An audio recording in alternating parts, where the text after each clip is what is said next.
8 words determined my fate. We really have to stop meeting like this. I tilted my head as she slid in beside me. I didn't dare risk looking directly at her, so I settled on her shoes.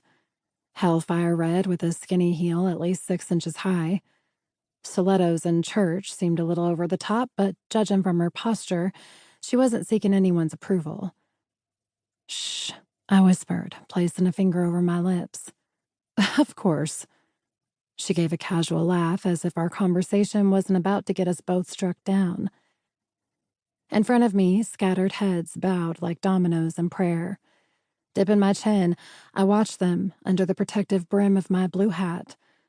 Such a bold fashion statement wasn't my usual style, but I couldn't risk being recognized.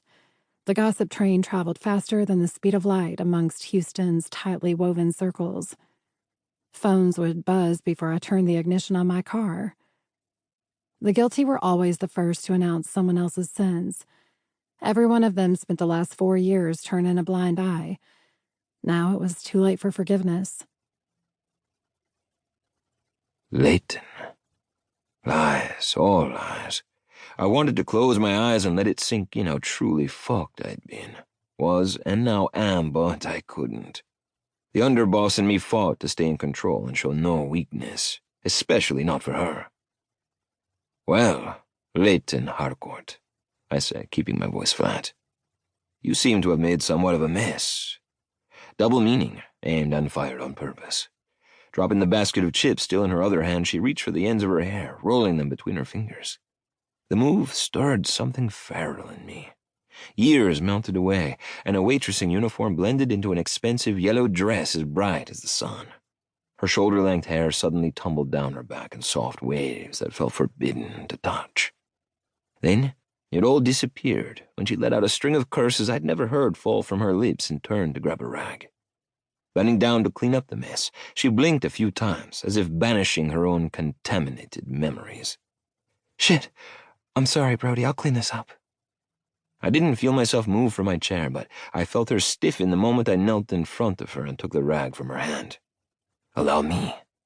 Her body shook as my hand brushed hers. It's fine, she said, jerking her arm back and diving for one of the larger pieces of glass. I've got it. Do you? I'm not so sure you've handled much of anything. My words made the muscles in her jaw tick. I enjoyed the sight until her face contorted and she let out a pained cry.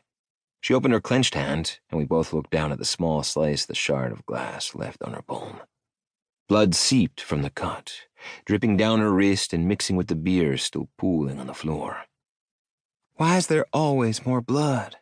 She rasped. The phrase caught me off guard. The pain in her voice as she stared at her hand triggering an instinct in me, one that hadn't been awakened in a long time.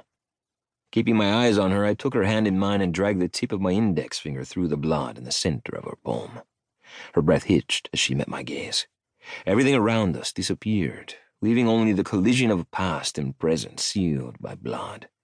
Blood that now coated my skin. Blood that I rubbed between my finger and thumb, staining a promise long broken by betrayal.